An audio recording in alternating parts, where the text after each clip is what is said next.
Hello, everyone. Come on in. Hi, I'm Mike Elson, founder of VoiceLessons.com. With me, I have Dr. Matthew Edwards. Matt, welcome to the show again. Good morning. Yeah, happy to be here. Okay, great. Looks like we got a couple people coming in. So we've been off air for a few weeks, so I'm sure everyone's like, hey, they're going live today. So welcome back, everyone. Hope you had a good spring break and everything. We've been doing some housekeeping and cleaning, spring cleaning, taking advantage of the remainder of the, lockdowns, which are easing up. We're at near the end, right? Right, Matt? Yeah, absolutely. Okay, great.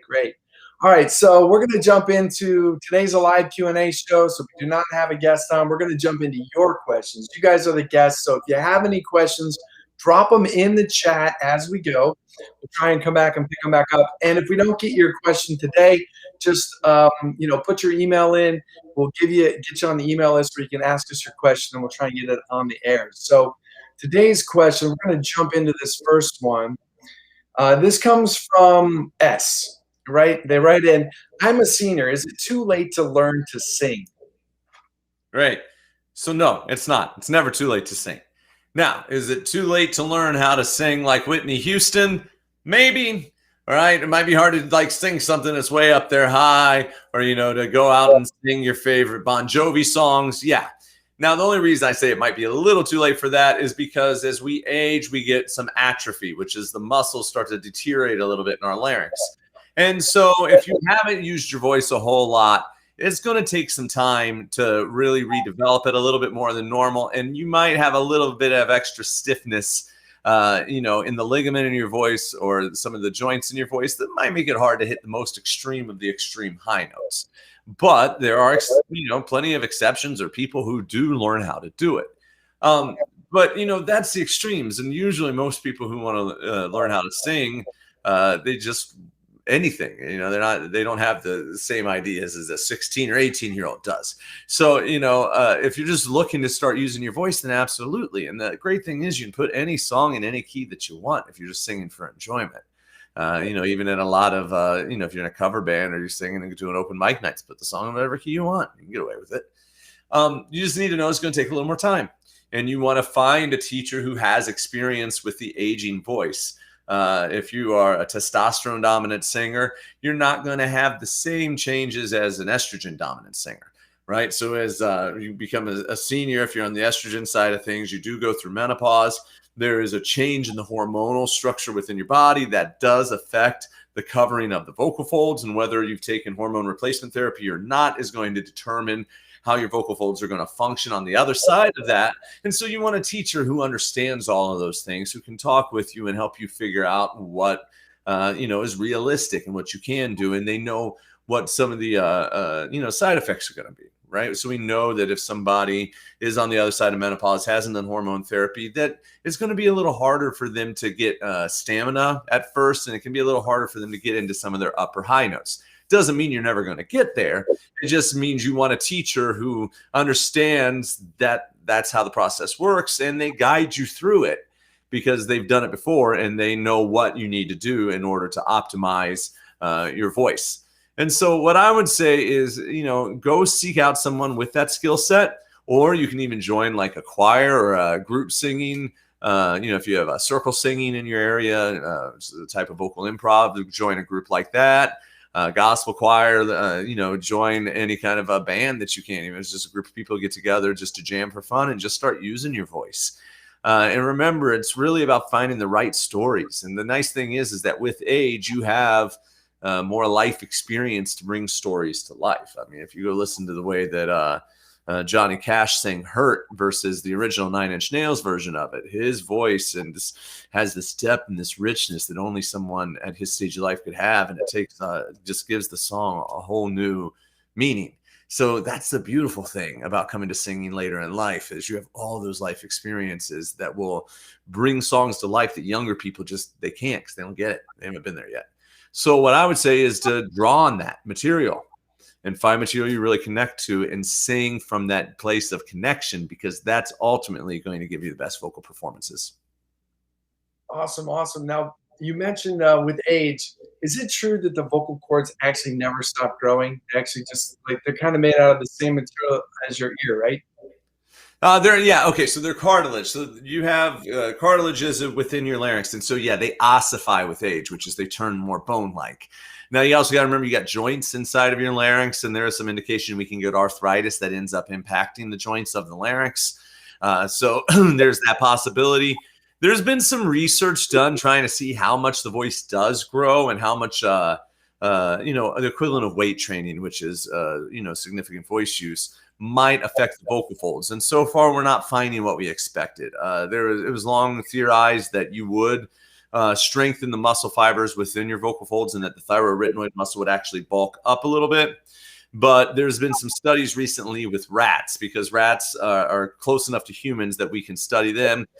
They teach the rats to vocalize. It's ultrasonic vocalization, which might play a role in what we're finding. But what they're finding is those rats do get some changes, but people don't necessarily. And it gets complicated because it's into the way that they can look at the rat versus the human. So it's up in the air, but it's not looking great on the muscle building side of it.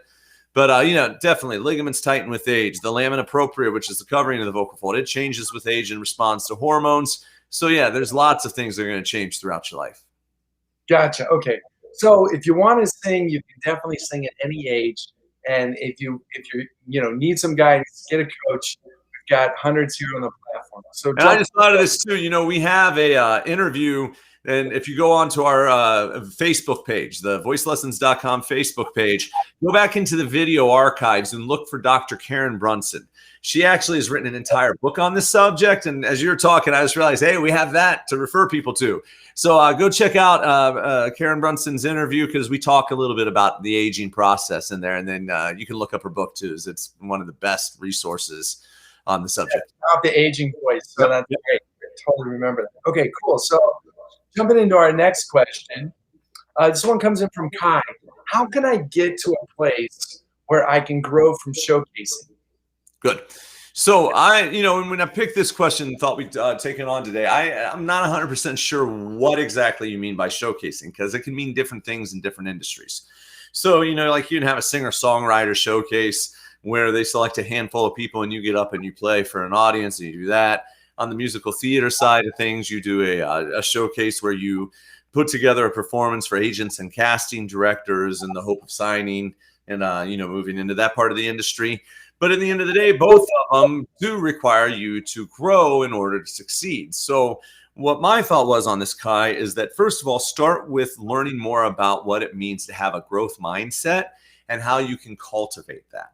Because what a lot of times stops people from growing is they have a fixed mindset. And the fixed mindset is they think that either their troubles are somebody else's fault and they never accept any kind of responsibility for a performance not going the way they wanted it to, or they look at their talent as fixed, that this is the voice they were born with, and they get in their mind that that's all it's ever going to be and they can't do anything to change it. Well, fixed mindsets lead to nothing but frustration and then, depression, anxiety about your instrument, all kinds of other things. With a growth mindset, what you do is acknowledge that as humans, we're always evolving. We're always changing. There's always something new to learn. This is especially true in an internet era where information is at the click of a finger. I think that a lot of the younger generations are finding it easier to already be in this growth mindset, because anytime they want to know something, they jump on their phone and they look it up.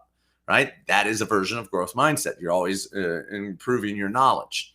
So when it comes to performing, what you need to do with this growth mindset is take in the feedback as you get is not a critique, is not something that's meant to harm you, or it's not somebody saying that you're awful and you shouldn't do this. And if there is somebody that's literally saying that, they have their own problems and they're projecting them on you.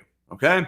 Because if you look over throughout the world, there's billions and billions of people in this world. There's indigenous cultures all over the world, and they're not judging the way each other sings. They just sing because it's part of their community building, it's part of their life. It's only in this European-based system that we still rely on a lot in Northern America, where you have the idea of voice contests, and voice culture is what it was originally called. And the idea that there's some standardized way that people are supposed to sing, but that's not true, right? Go look at Bob Dylan, go look at Tom Waits. They do not fall into most people's definition of good voices, but I think they're good because they're communicating stories and they're creating art. Right. So one of the things when you're adopting this growth mindset is realizing that some of these old standards about you should do this or you have to do this, that's old standards. That's from the 19th century. It's from European music. That's not American music or world music. The only standard is your voice needs to communicate the human experience through the songs that you sing, which means your storyteller has to lead the way and your voice needs to respond.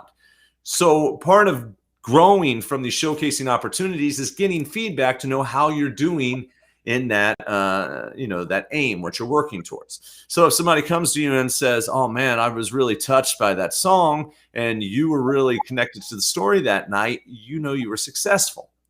But if you were feeling like you're really connected to the story that night and somebody comes up and says, your voice is so great, I just love to see you move more when you perform. Well, then you know that even though internally it's working, it may not be reading on the outside. Now, here's the key thing, though, is people often want to just listen to a single person. They get one single piece of advice or feedback, and they go, oh, that's the gospel. That's what I have to listen to.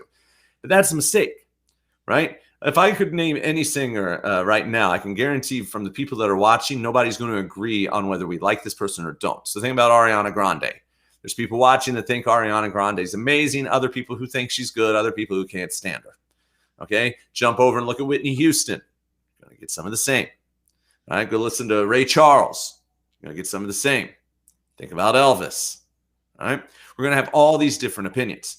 So it's not about pleasing everyone. It's about pleasing the people who truly connect with you.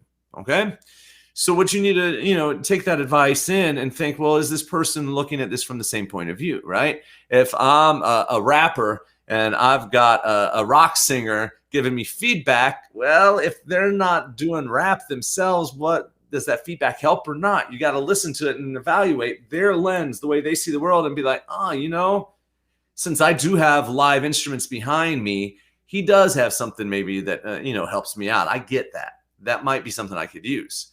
But if he's coming at you and talking about how to use your voice and you're going, but I'm doing hip hop and rap and that I'm not doing, Guns N' Roses, then you're right to look at that and say that advice just may not apply to me and they just felt a strong need to give it to me. But I'm going to pass because I'm not sure they're seeing it through the same lens that I see. And it's okay if they don't like your music, right? Because there's other people that do. And in all reality, you need to find less than 1%. There's 350 million people in this country. If you can get 1% of them to like you, that's 3.5 million. Let's say that's not going to happen. You just need to get 0.0001% of people to like you, and you'll have enough to make some money off your next album release, okay? So you got to please everyone. Find your 1%. Now, in that process of getting this feedback, and let's say you had one person that says, I feel your voice feels a little strained at time on that note. Say, okay, I'm going to take that in, but it's a really, aggressive song about a breakup. So I'm not going to change anything right away. I'm just going to be aware that people think it sounds a little too harsh or too pushed. I get a second person tells me the same thing. I feel like you're pushing up there a little bit. You should start going, two people have told me the same thing. I wonder if I am. And you should play around with it a little bit. If you get a third person who then tells you the same thing, you definitely want to get some help if you're not figuring out how to address it yourself. Because that means multiple people are noticing it. And that's the kind of advice we really want to grab onto, is when we're getting a lot of people saying kind of the same thing. And then you look at that and go, okay, I felt really good about what I was doing, but clearly other people aren't getting what I was trying to do. So I need to address it and try this and go work on it and then put it back out in front of people and see if things change. And if you're constantly doing that with your work, whether it's a singer-songwriter showcase where you put a song out and you make some tweaks and it goes even worse, then you do some tweaks, but it goes better. You're just going to keep tweaking and adjusting, right? Because that's just life as an artist. You're always changing things up. And these artists that you see, recording albums with the big record labels, you think that they just walk in and naturally did that, but it's not true, right? It's nothing for an artist to spend days or weeks recording a song, right? And while they're recording the song, a lot of times they have somebody called a vocal producer in the room.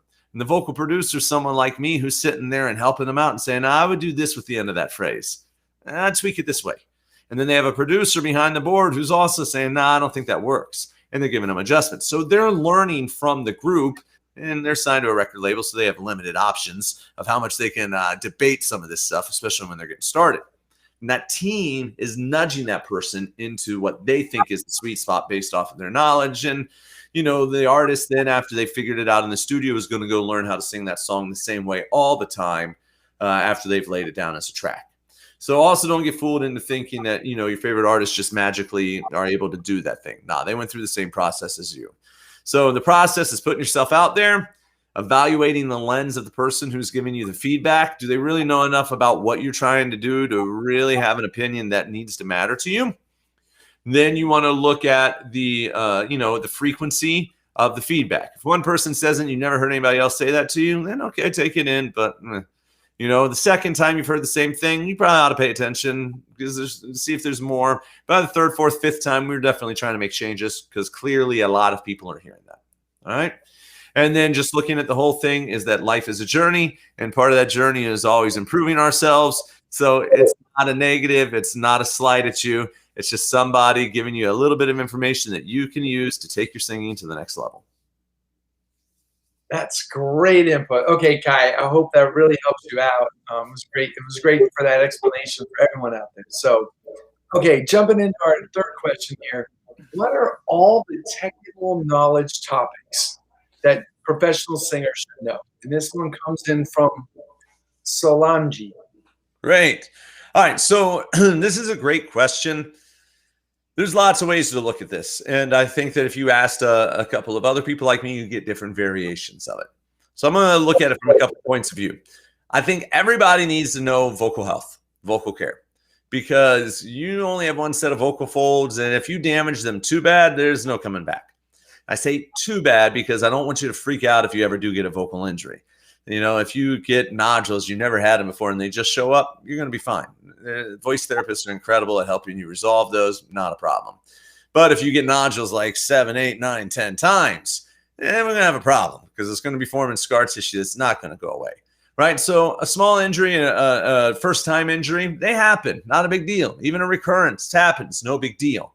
Right? But we don't want to get you getting into the point where you don't know enough about your voice to notice when there's a real problem, and you end up getting 10, 15 episodes of some sort of a pathology, a swell up, a point of losing your voice where you are going to run into trouble. Now, learning how to take care of your voice is things about like what to eat, when to eat, what to drink and what not to drink, what to inhale and what not to inhale. You want to look at things like how to stay hydrated to make sure that your mucosa that lines your vocal tract and your vocal folds, it's viscous enough, it's slippery enough to do all the things that we need it to do. And, you also want to know about stretching and what you need to be stretching inside of your structure and also within your larynx. We want to make sure our jaw never gets locked in one spot, our tongue doesn't get locked in one spot, etc. And you want to have enough knowledge to know how, as you're warming up, to make sure that you're stretching the vocal ligament that runs through your vocal folds and keeping your registration nimble and your articulators nimble so you can do anything that you need to be able to do. Now, if you feel like your voice is doing everything you want, and you've just kind of naturally found this place of singing and it's all working, then I would say you're probably in a good spot. Trying to have that vocal health knowledge and the understanding of how to warm up your voice and maintain what you have is probably going to be enough for you. Now, as you age, things are going to start to change a little bit. And you may start running into a little hump where you're going, man, I used to be able to self-adjust here, but that's not working anymore. Why is that not working? Well, that's a sign that you need to learn more about your voice because it could be lots of things. It could be something that's going on with your respiratory system. It could be something going on with your vocal folds, or something going on with your vocal tract. And you're not going to be able to self-identify that if you don't know how the voice works. So you're going to want to pick up a course, an online course or a book to learn how the voice works. And as you go through the information of learning the mechanics of singing, you might start to notice that, I'm doing that with my tongue. And when I do the opposite, my voice comes out. So that must be it for me, right? You might realize that, I'm aging and I'm actually now in my early 40s where my respiratory system is not as functional as it was when I was 20. So I do maybe need to breathe in and really expand my rib cage and contract my abs a little bit, because with aging, sometimes we need to make those adjustments. Now, you can dive really deep into all of that. You can get into learning what the nerves are that innervate each one of the muscles inside of your instrument. That's more just exciting stuff for a voice nerd than it is something you need to actually know, unless you have some sort of a neurological disorder and you're trying to get to the root of how that is impacting your work. You may get excited into acoustics, where you learn about formants and harmonics and how to use a spectrograph to improve your singing. And if that really makes sense to you and you really like it, great, go run down that pathway. Does everybody need that? No. If you look at it and go, I don't get that, that's okay. It's not essential technical knowledge. It's useful technical knowledge, but not to the point that you're forcing yourself to learn something that your brain doesn't connect with. Knowing the mechanics is going to get a whole lot done for you. I know there's people who have a different opinion of that, and I'm open to it. I see where they're coming from. But my experience with the singers that I've worked with in especially non-classical styles, which is where I live most of my time anymore. In non-classical styles, all that information about acoustic resonance strategies doesn't necessarily help singers as much as it does in the classical world, where they're really trying to figure out how to optimize resonance to project their voice acoustically over a symphony orchestra or an acoustic piano. And then, beyond that, if you're not one of these naturals and you haven't just fallen into that and you're just starting out and you're dealing with different technical struggles, I would say learning all the stuff that you can, because there's a whole discipline called body mapping. And it was came up by a man named William Knobel, who was, I believe, a cellist, if I remember right, who was teaching at Ohio State University. And he was noticing that his performers were running into all kinds of different problems: shoulder problems, elbow problems, wrist problems from playing. And he started noticing that they were doing weird things with their hands, and they were thinking that certain muscles were in places that they weren't, right? The easiest example is if you're playing piano, you see your fingers moving like this. So when you're trying to learn a scale, you're trying to make all the movements from right here. The problem is those are not the muscles that move your fingers. The muscles that move your fingers are actually up here in your forearm. And once you allow those muscles to do the work and the fingers just to move, it's a lot less strenuous on your hand. You don't run into the same kind of wrist problems, and you can play more quickly. So that body map, that accurate body map that you gain once you understand where the muscles are, will improve your performance, because you'll stop trying to use muscles that can't do the thing that you think they're supposed to and start using the ones that can. So if you're new to singing and you don't already have a signature sound that you like, you have vocal faults you want to overcome, learning how the instrument works and what the parts are and how they actually move is going to get you quicker outcomes. Because then when you pick up an exercise, you're not going to be just stumbling in the dark going, so I'm supposed to do this with my tongue? And that's just going to make me sing better? A lot of people really struggle with that because they go, I don't get this. But if I tell you there's a styloglossus muscle that starts at the styloid process, connects into the tongue, and then there's a hyoglossus muscle that starts at your hyoid bone right above your larynx and connects into the base of your tongue. And when we sing, those two try to pull back because your body thinks it's swallowing. Well, now you're going to understand why you get that tightness in the back of your throat. And then you're going to understand that when you're sticking your tongue out, you're actually stretching those two muscles and teaching your body that it can make sound without involving them. So that then when you put your tongue back into its neutral position, it'll stop trying to retract. Right? So if that makes sense to you and you're going, wow, that's helpful to actually think of it that way, then you're going to want to learn the mechanics of the voice. Okay? And then as you continue to go through your training, you'll know exactly what you're trying to do. When somebody says, I want a hootie ooh val, you'll be like, because we need to flow more air through the vocal folds and get the back to open up. Ooh. And we got your hootie ooh val, right? There's all kinds of adjustments that can be made very quickly when you understand the mechanics. So, Solange, I would say that look at it from those 2 points of view. And, part of this growth mindset that I mentioned is us all continuing to look at other points of view. So, look for other resources and see what they have to say on this topic. Then kind of settle into what makes the most sense with you, what resonates with you, because we all learn differently, right? We have visual learners, oral learners, kinesthetic learners. You need to figure out what makes sense to you and find the resources that help you and get the sounds that you want, make things feel easier, and keep building off of that. And if you do, that knowledge should definitely improve your performance and help you really maintain or achieve that professional singing level. Awesome. That was a very comprehensive answer. So love it. A lot of stuff in there for everyone. Let's jump into our next question. What are some good ways to warm up before you sing? This one comes in from Leanna. This is, the classic bread and butter, warm up. So what do you got for a warm up, and how should we approach that? Good. So the first thing, Leanna, what I would say is I want you to do some physical stretches. All right. And so I'm not going to go through all of them, on camera and stuff, but, like any muscles that you can elongate. So the muscles in the back that connect up into your neck, right, which are involved in the structure of your instrument, you want to stretch. All right. You can do the stretches that pull up this way to get the muscles down here, which connect into your rib cage. You want them to stretch. Why? Well, if any of these muscles are tense and you need to be able to move your neck, you're not going to be able to as effectively as you should be able to after you've stretched. If you're trying to get your rib cage to move up and out and these muscles are tight because you slept weird the night before, your body's not going to necessarily feel great about expanding there, so it's going to avoid it. So by stretching, you awaken your body to the various parts that you need for singing, and it will start to activate, your memory of what you're supposed to do with those parts of your instrument. So you're going to need to find the stretches that work right for you. Everybody's different. They have different tightnesses. So, you can get online and search, stretches for lower back, stretches for hamstrings, stretches for calves, stretches for, quads. Look at all the different muscle groups. They're all part of your instrument. So if you feel like certain parts of your body are tight, stretch those parts. Then the next thing you're going to do is want to just literally start getting blood flowing through your instrument and warming it up and changing the temperature for it. And the best way to do that is with what are called semi-occluded vocal tract exercises. And those are going to be things like humming, doing an NG, singing through straws. Yeah, straws the other day, they're gone now. But singing through straws, doing lip trills, all of those build up air in your vocal tract. And that warm air helps warm up the mucosa, especially on the vocal fold level. And we believe that as you warm that up through, singing, it starts to vibrate more efficiently. So after you've done that, what I would then say to do is to stretch your tongue and your jaw, because your tongue and your jaw get in the way a lot when you sing. So to stretch your tongue, we're just going to do a tongue out hum. So that way we can build off of the previous exercise. It's this. So turn the keyboard on.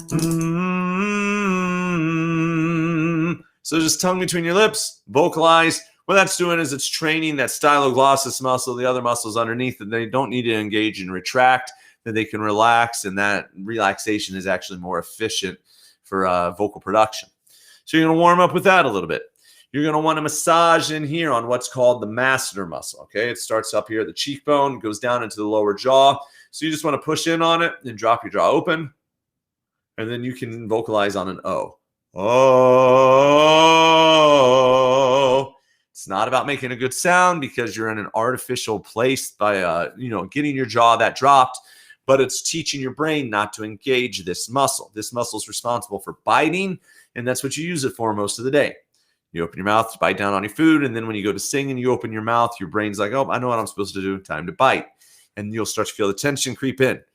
When you're warming up, you want to remind your body that when I sing, this muscle doesn't function. It needs to stay out of the way. It functions up and down, close, and get your diction, but not in the biting way.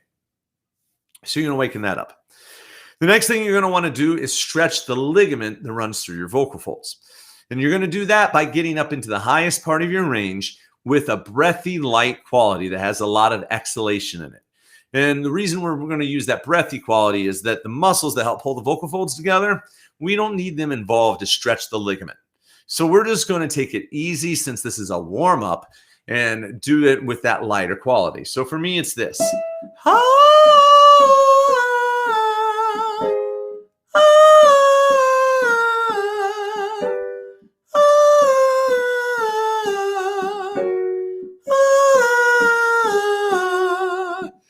It's not supposed to be a performer sound. It's just a stretching sound, right? So as long as it feels comfortable, feels relaxed, and you feel like a little stretch on the inside, you're doing it right. So after you've done that stretching, we'll go ahead and awaken those muscles that bring the vocal folds together. And the way we're going to do that at first is just by getting them to activate through some staccati. So doing ha, ha, ha, ha, ha, ha, ha, ha, ha, ha, ha, ha, ha, ha, ha, is going to be enough to get those muscles activated.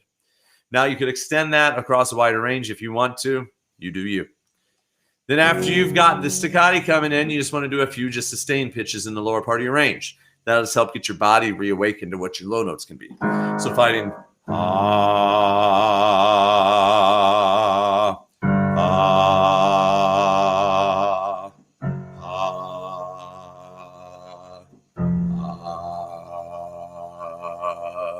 when you start feeling like the muscles are starting to let go a little too much, that's the place to stop.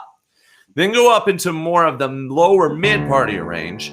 And you're going to start at your light, breathy voice and try to crescendo into your full voice and try to pull back. It's going to sound like this.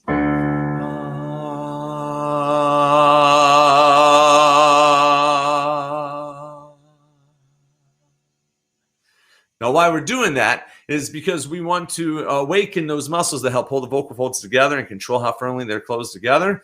Awaken them to be really responsive so that when you sing, you can have good dynamic control of your voice. You also want to do the opposite, where you start full, go to breathy, and come back to full.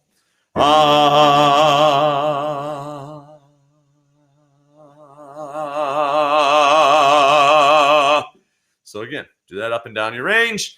And by dressing it from both places, it's going to get your larynx really responsive to either getting softer when you need to or getting louder when you need to. Then what we're going to do is add on a little bit more of a complex tongue movement, but now with your full voice. We're going to isolate your jaw with what I call the Home Alone face. And then we're going to let our tongue bounce on ya. Ya, ya, ya, ya, ya. Ya, ya, ya, ya, ya. Ya, ya, ya, ya, ya. Ya, ya, ya, ya, ya. Go up and down throughout your range as high as you comfortably can, and then come back down to the bottom. And then definitely just one more time to return to the staccati, but we're going to do it over an octave. Ha, ha, ha, ha, ha, ha, ha. Gets everything just bouncing around in your vocal tract, which should help you free up any of the muscles that are trying to hold on. It's activating those vocal fold muscles that help close the vocal folds together, and it's getting the pitch changing muscles to get real agile because they have to make big jumps all along the way. And then that also requires you to start figuring out what to do with your respiratory system. So if you don't already have a set of drills for that, the main thing I'd say is to start by breathing in and feeling that your rib cage expands out. You should feel expansion in 360 degrees, right? Air is a little coming up, it's going down, it's going in all other directions. And then you're going to try to maintain that expansion and hiss. And by maintaining that expansion, you're trying to engage these external intercostal muscles, which help hold your rib cage up. And that's going to slow the way that the diaphragm returns to its resting position. And that's a critical skill for singing because if you have a long phrase, you need to slow down how fast your ribcage is going to collapse. Otherwise, you won't make it to the end. So you're going to do that.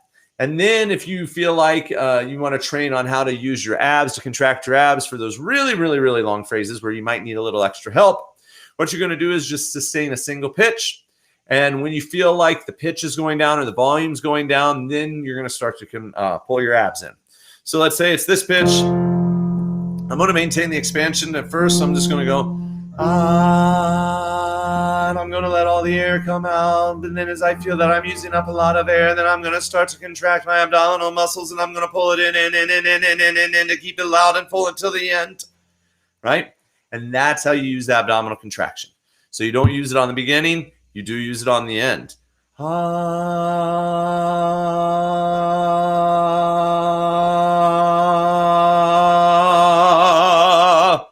We can crescendo with that as well. So awakening your body to how to maintain expansion and engage the abdominals. Again, it's a skill you're going to need within the song itself.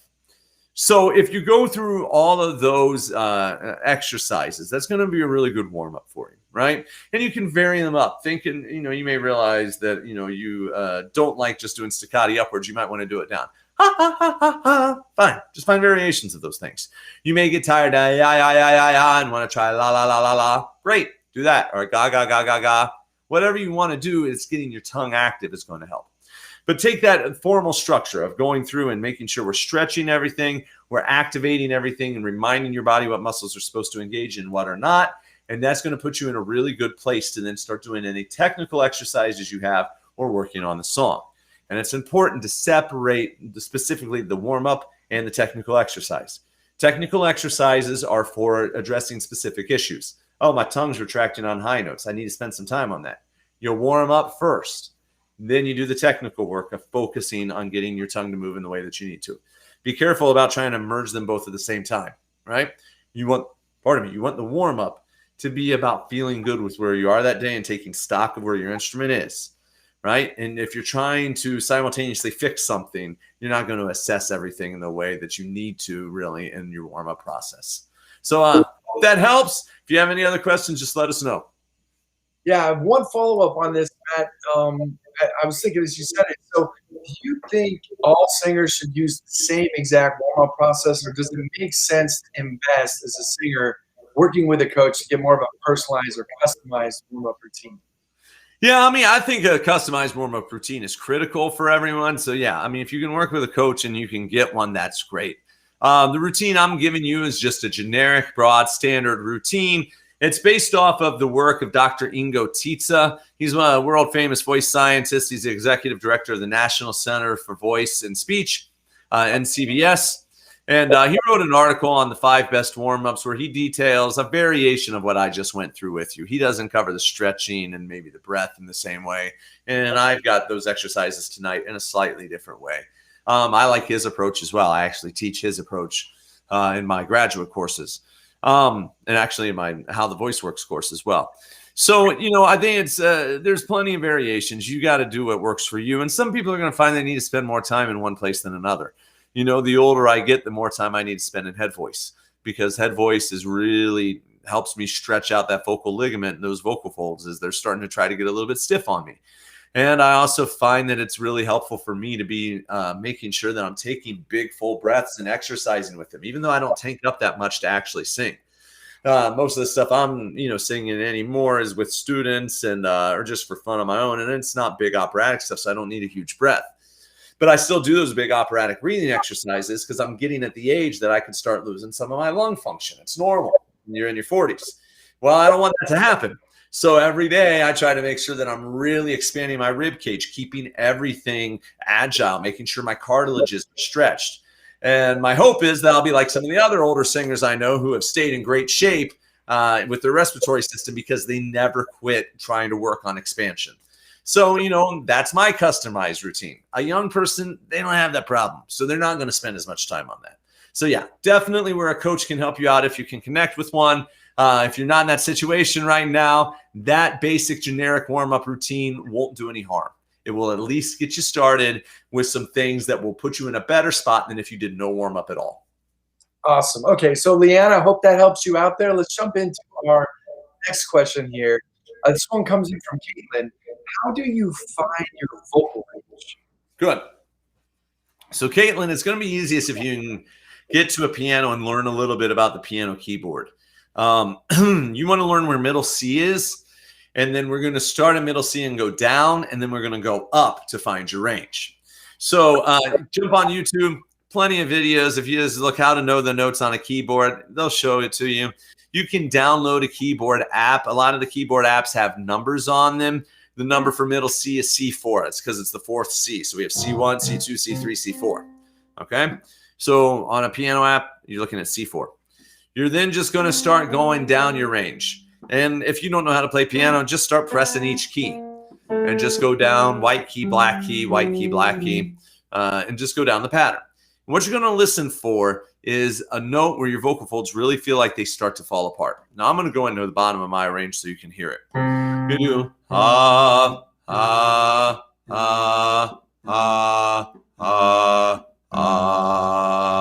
Notice the little vibration start to go away there. But when I went it's a little wonky. It's allergy season. It's a little wonky today. But that sound on a healthy day is starting to tell you you're hitting the bottom of your range. So then you could try a few more.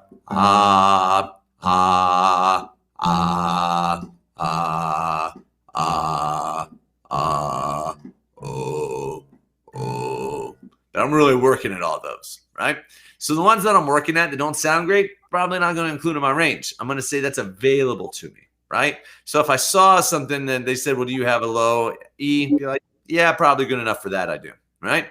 But if what's my range I want to put in front of people, it's going to be the last one that has vibration. So I was doing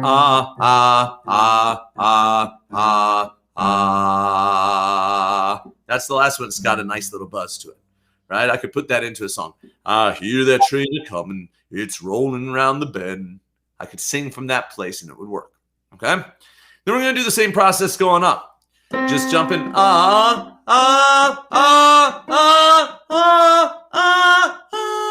If it flips, that's my flipping place. I'm going to look at the last note that I was able to sing without flipping and say that's the top of my range. Now, I think you want to be careful, though, with the top part of your range. The lower part of your range, most people can sing the lower part of their range over and over again, and that last note that has buzz, it's not going to cause them any problems. They're not going to fatigue from it. They'll be just fine. But the highest note that you have, if you can only just touch that by just going like, for instance, you have to really squeeze, but you can get it out.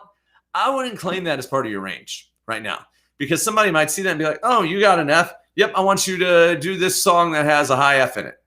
And then you're going to start singing the song and realize you can't sustain that note. You can touch it, but you can't sustain it.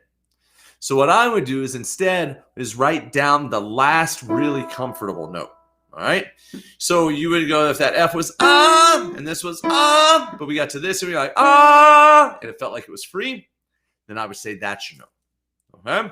You're gonna have to play around in there, and I would check it not just on a singular day, but I would get a guess on the first time you try this and say, okay, I think that's my low note and I think that's my high note. And then check it again in a couple days. Then check it again in a couple days. And whatever seems to be the most consistent, that's what I would label your range. Now, if you're doing a style like pop music or jazz or musical theater where you're singing both in more of a belt quality and more of a falsetto-y, breathy quality, then you may want to define both of those ranges as well. Or if you're somebody who does musical theater and you belt and sing in the more classical style, then you're going to maybe have a range on there. It says, belt to D5, classical to A5, right? And that's okay as well. It's a different world. You don't have just one range. You have that. There's even some voice scientists, again, from the National Center for Voice and Speech that say realistically, we have an acoustic range and an amplified range. Now with the microphone, we can usually sing lower notes and higher notes than we can sing in an acoustic setting like an opera house where you have to make your voice project. So, look at it as an approximation to give you a good guide to what's reasonable and what's not. There are other factors when you're trying to figure out like what songs are within your range, such as the tessitura. It's an Italian term. Basically, if you go back to math and you remember that we have a median, a mean, and a mode, and the mode is the most often occurring. Well, that tessitura is usually around the mode, okay? So if you're looking at a song and you go, man, in the upper part of my range, that F keeps hitting over and over again. There's a lot of Fs in this song. And there's some G's and A's, and I only touch them, but there's a lot of F. That tessitura kind of revolves in that upper part of your range if that F is on the upper end. But let's say the most often occurring note is a D. Well, then we would say that tessitura is a little bit closer to that D, and it's going to feel different. So if your tessitura is closer to the D and you have to pop out an A once, it may feel great to pop out that A. But if your tessitura is at F and you don't have a ton of stamina up there, and then you have to try to pop out an A at the end of the song, you may discover you can't do it. And you're sitting there scratching your head going, but when I'm in a song that's lower, I can hit an A, but I can't in this one. That's because the tessitura is wearing you out. You still don't have the stamina yet to maintain that higher tessitura and still pop up one of the notes of the extension of your range. So you're going to want to practice building up stamina so you can eventually do that longer and longer. But it's just, yet another example of why, even though if you've identified your range, you may find that some songs that are within your range feel like they're not. Okay, so keep that in mind as well. So, again, just go down the piano, start at middle C, go down the piano, and then name the final note that you can sing with that vibratory quality. Then in your belt voice, you're going to go all the way up until it starts to strain or it starts to flip. And then you're either going to label the last easiest note or two notes before the hard one, okay? And then if you sing a lot in your falsetto, your breathy voice quality, or your operatic style soprano, acoustically projected soprano voice, or countertenor voice, then you're going to go ahead and work up to what that range is, label that as well. And again, you're not going to necessarily write down the last note that you have, but the last comfortable note, or maybe even one or two before that. And that way you don't have people asking you to do things that are outside of your comfort zone. Awesome. Great. So now we know how to get our range, our vocal range. So Caitlin, hopefully that helps you. I'm going to move on to our next question. Matt, we have a couple in the chat too. So I'm going to Okay, great. move along. So does vibrator take, oh, sorry. Redo that. Does vibrato take long to develop, or does it come naturally? So does vibrato take long to develop, or does it come naturally? This question comes from Steve. Good. So Steve, it varies a lot. There are some people that have natural vibrato, but for a lot of other people, you have to develop it. So our understanding of what causes vibrato continues to evolve. You know, there's still a lot of things in voice science that we're learning more and more about. We believe that the brain sends out its signals. And, you know, the brain sends out basically electric signals down through the nerves, which then the nerves innervate or go into the muscle. And when that signal hits the muscle, it causes the muscle to contract. Now, what we think is that the body is sending those signals in a pulsation. Okay. So if you're familiar with electricity, we have direct current, which is what comes off of batteries. And then we have alternating current, which is what comes through your wall outlets. Alternating current is pulses. Direct current is just a straight line. That alternating current is, we think, what's being sent from the brain. And we have two muscles that are working against each other when you're singing on any given pitch. You have the muscle is trying to pull your vocal folds long, cricothyroid muscle, and then you have the thyroarytenoid muscle, which is trying to resist that pull, and it's trying to move in the opposite direction. And if you put your hands in front of you like this and you pull in opposite directions, you'll feel a little quiver start to creep in. You should feel your muscles pulsating a little bit. And if we time that pulsation, it's around 3 to 7 times a second. Well, vibrato in the voice occurs at 3 to 7 times a second. It's a range for people. So what we believe is that that muscle that runs through the vocal fold and the muscle that lays down here on the front between your cricoid cartilage and your thyroid cartilage that pulls the vocal folds longer, those are in that antagonistic state. And it's that pulsation of them existing in that state that leads to the vibrato that we hear when people sing. Now, you would assume, though, if that's true, that everybody would have vibrato because everybody's body does that. And that's a fair assumption. But the thing is that vocal fold vibration isn't only controlled by the vocal folds themselves. There's what we call reactive inertance. And that is basically what happens is when sound waves and air move through the vocal tract, they hit the opening of the lips. The external air has a pressure to it, which then causes some of the air that's flowing through your vocal tract to cycle backwards and to come down on top of your vocal folds and help push them apart a little bit, or it could push them together. If you have an obstruction along the way, like a high arched tongue or a retracted tongue, well, then sound can't get out, so you're going to get more pressure pushing down on the folds. That can interfere with that muscular antagonism and the vibrations that are being emitted from the vocal fold. And in that instance, you're not going to hear vibrato because you have something interfering. You could also be holding throat tension. We have what are called constrictor muscles that line the vocal tract, and they squeeze around your larynx. And if they're tight and they're getting involved, then your larynx may not be able to move as much as it would naturally if those muscles weren't involved, and you may discover that you don't have any vibrato. You could be pushing your vocal folds together too firmly, what we traditionally say is too much chest voice. And if you have too much chest voice, then you're not going to hear those pulsations coming off of the vocal folds. Or you may not be bringing the vocal folds together enough. They may be too breathy, too airy. And when that happens, again, you're not going to hear vibrato.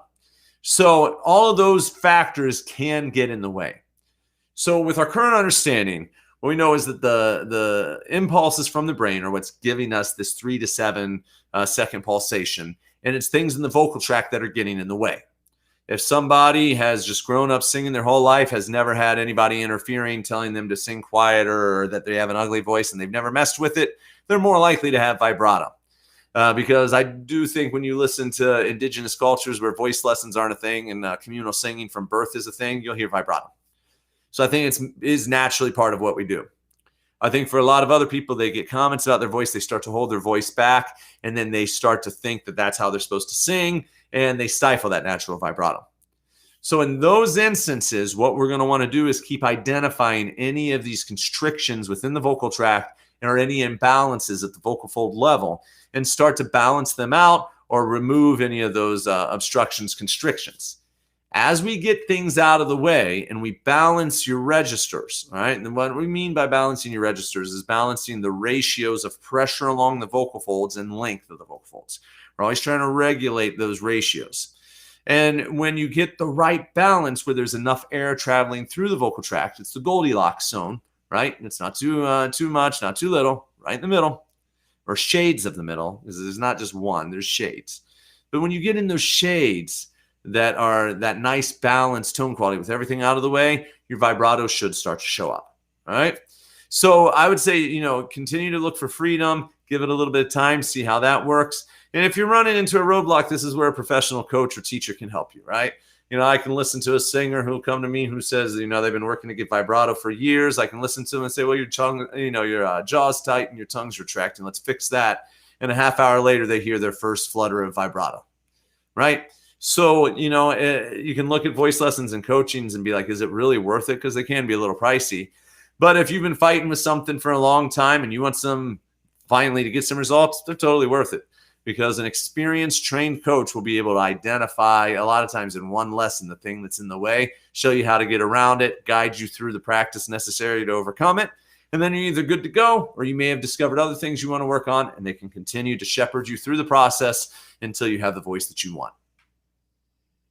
Absolutely. That's great. Okay, so I'm going to jump into our chat. Steve, hopefully that answers you. Matt, thanks for the in-depth answer on that. It's always fun to realize again that it's just simply antagonistic that are causing that. So, okay, cool. Shannon D'Angelo writes in, does vocal fry help with raspiness? No, not usually. Vocal fry is what causes a lot of that, and I'm talking in vocal fry. The vocal folds are they're vibrating sporadically. Right? So it's aperiodic vibration. So we have periodic vibration was what gives us a pitch. When I'm on this A, my vocal folds vibrate 220 times per second. But when you start frying, it's like a little fast, a little slow. It's all over the place, right? And that's why we hear just that. Now, there are voice therapy protocols or things that they do in a therapy session that can help people using vocal fry. But it's not usually to address raspiness. It's usually to teach somebody how to find relaxation in their throat, or there are variations of it that are used to find that modal voice, the thick vocal fold closure on the bottom. And so they'll use it for things like that. When we'll use it also, we'll use fry to help somebody learn to have raspiness. So if that's what you're talking about, does it help teach you how to have raspiness? Well, yeah, we can learn how to fry into that, going that, then we can move that, and we can bring that into our voice. Yeah. And we can get that hard rock sound.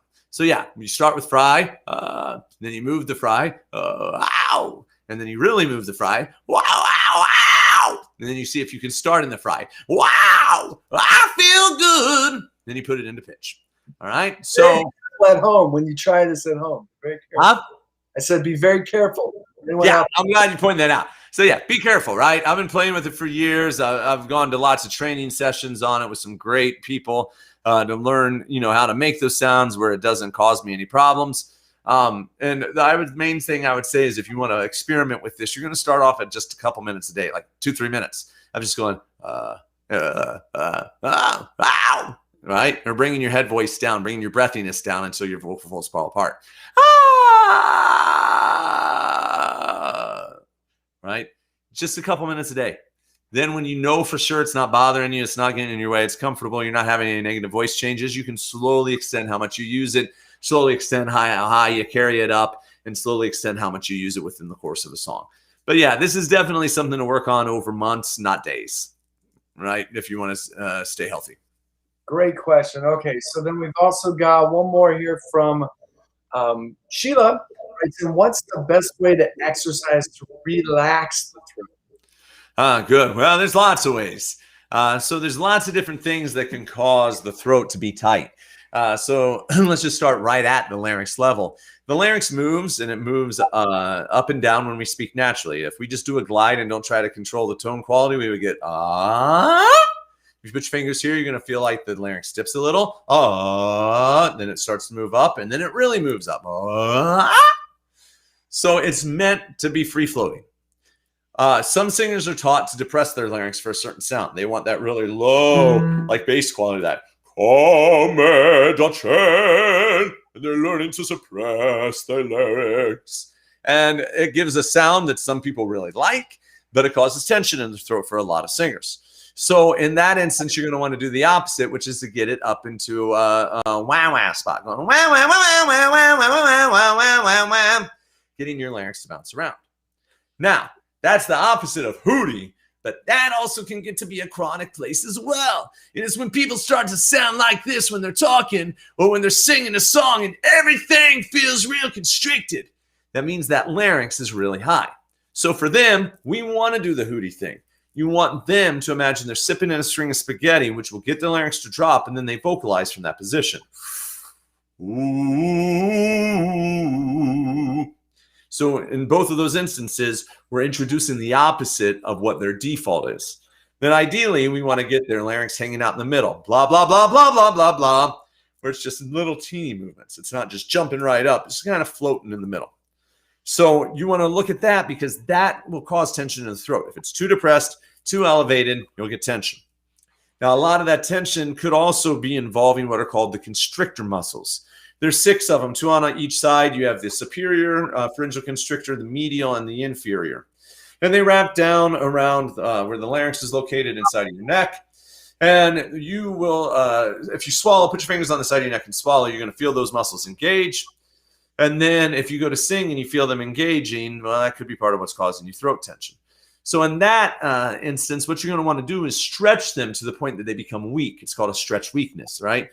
We know what that is, like by doing bicep curls. You can, curl a dumbbell comfortably here, but then if you drop your arm all the way down and try to pull it up, it doesn't want to come back up. That's because you stretched your bicep so long that it's reached a point where it doesn't really function optimally, and it's too weak to do the job you need it to do. So to get these constrictors out of the way, we want to stretch them to a place that we make them weak. Then we want to vocalize there. Ah, that gets them out of the way. And you should then start to feel what it's like to not have tension in your throat. Moving up from that, we have the tongue. A lot of times the tongue will retract when we sing because singing resembles swallowing. And so if that tongue's pulling back and we're going to, we'll feel that tension. So to counterbalance that, we're going to do the opposite behavior, which is stick your tongue out.